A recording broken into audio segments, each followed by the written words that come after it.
Hi, this is the Kodak Reels film digitizer. So I'll show you guys how we use it.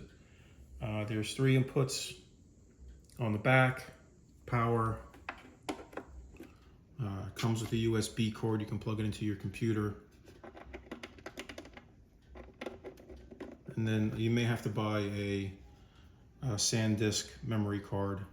It did not come with one. This is one that I was using from my digital camera. So they're put it into that slot and you push it in. And it's spring loaded so it stays in there. So that's the back, the front. There's a screen here which shows you what you're digitizing. There's the two arms for the reels. It comes with an empty reel that goes on the right hand side on the gray. The red side is your Super 8 or regular 8mm film. We're using Super 8. I will have to use the adapter to fit in the hole of the Super 8 reel.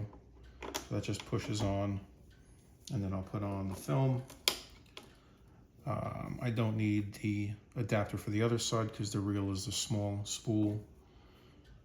So what I do first is I will thread the film onto the empty spool. I'll go up into it through there and take up the slack a little bit.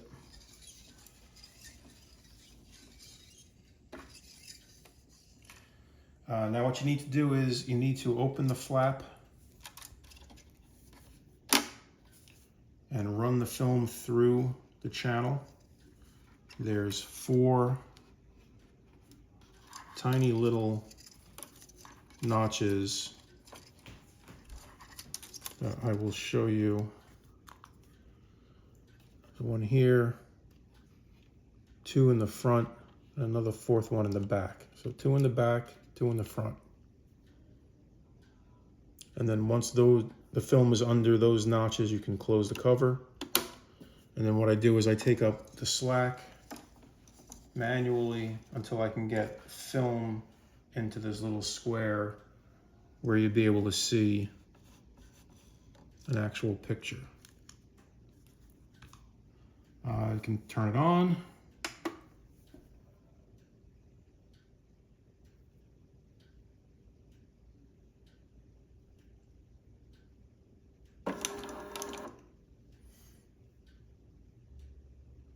So there, in the menu, there's capture, menu, and settings. Capture, if you hit OK, it'll turn the light on. And it'll show you the light comes on through the film and is being captured, but it's not recording yet. What they tell you to do is there's another slide switch on the front from Super 8 to 8mm. They say you do it once or twice, back and forth, to get the film in the correct frame. All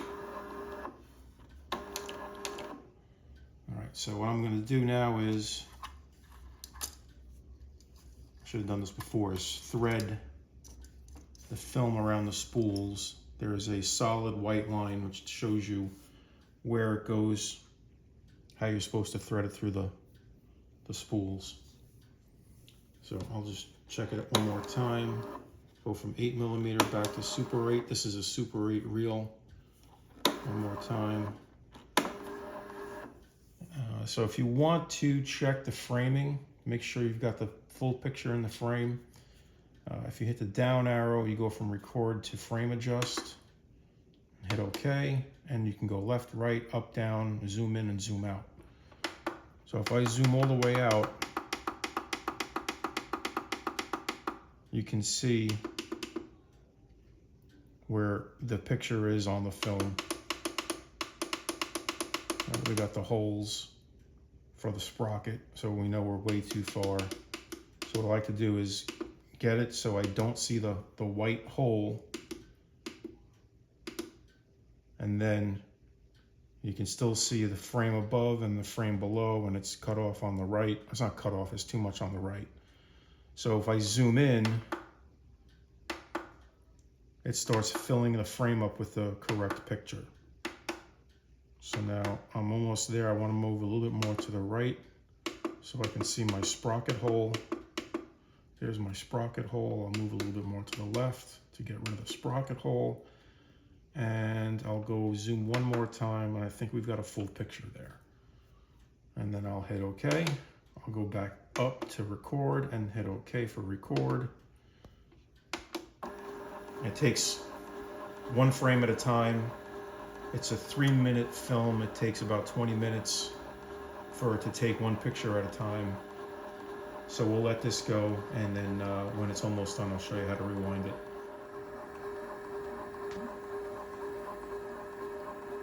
All right, so it's almost done with this reel.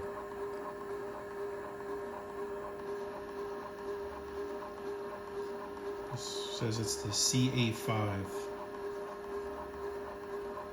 Tony was taking pictures of airplanes.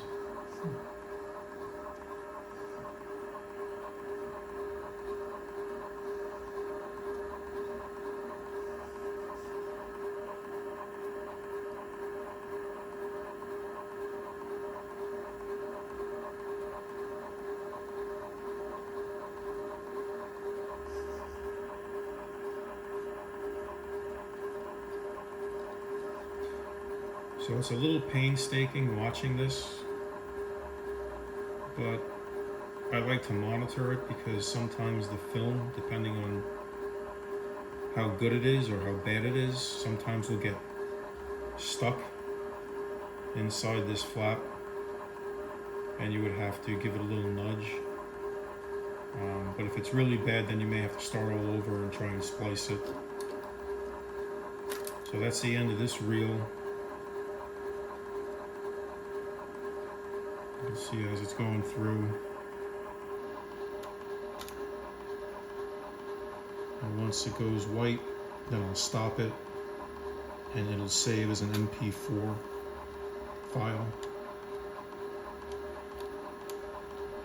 So it's just about done. I'll hit the back arrow to stop it.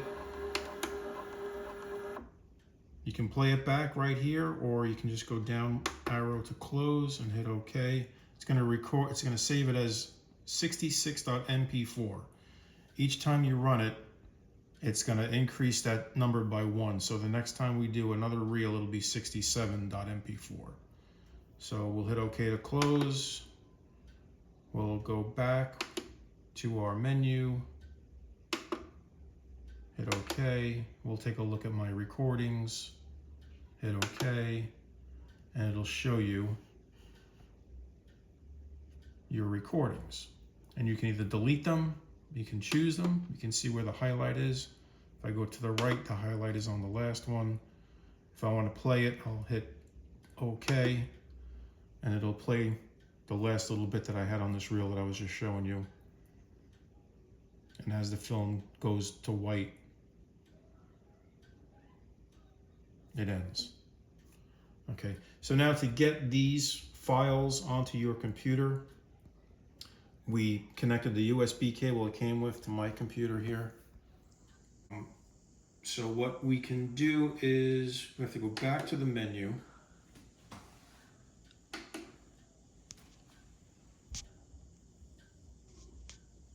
Go to settings, hit OK. We want to go to the USB upload and hit OK. And now this is just like a USB card connected to your computer. The computer came up and said what I want to do with this, but what I do is go to File Explorer. If you don't have it down here, you can go to the search bar and type in File. I know how to type. File space Explorer. So File Explorer comes up. I want to go down to my PC, this PC, and this is the USB drive here. So when you put the USB card in the film scanner, it creates a folder called the film scanner, and in there is where the movies are saved. All right, it saved it to, I got a bunch on this here, but I think we were at 66.mp3. All right, so 66, the last one I just did. So if you want to save it to your computer, right now we're looking at it on the USB drive that's in the film digitizer. So you can always just right click, copy it, and then go to wherever you keep your videos. I go to my videos, and then I'll just right click in the white space and hit paste. And it copies it from the film scanner USB to your hard drive. And here it is on my hard drive.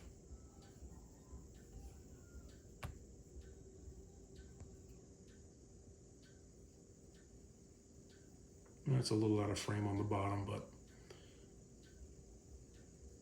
yeah, we didn't take the whole film. I just took the last 10 seconds so I could show you how to rewind it. So if you want to rewind it now, what I do is you open up the flap, get the film all the way onto that reel, and then you have to flip them. So what I do is I take off the original spool, I put it here, I take off the bigger spool, I put it here. I have to remove the adapter so this fits on.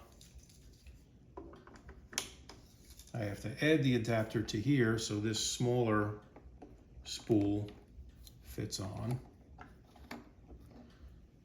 Now I want to spool this back up. Actually, I think it has to go this way.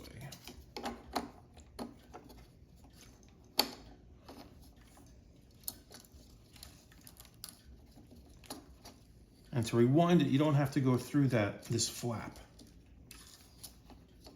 Right? The rewind are the dotted lines. So I'll just take the film away from the flap, close the flap, and it's just underneath this spool and underneath this spool, like that.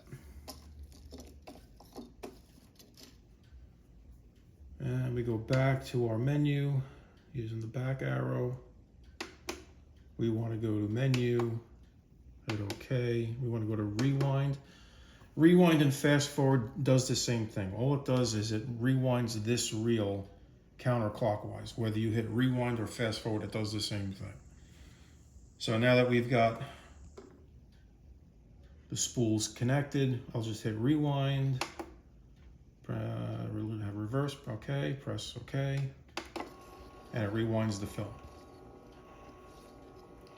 And this is a little bit quicker. This takes about 1.5 minutes. And then when it's done, you just pull them off, put your empty reel on the right-hand side, you grab another new Super 8, put it on the left-hand side, add your adapter, take the adapter off of this, so the big wheel goes on, the big spool goes on that, and you do it all over again. That's it.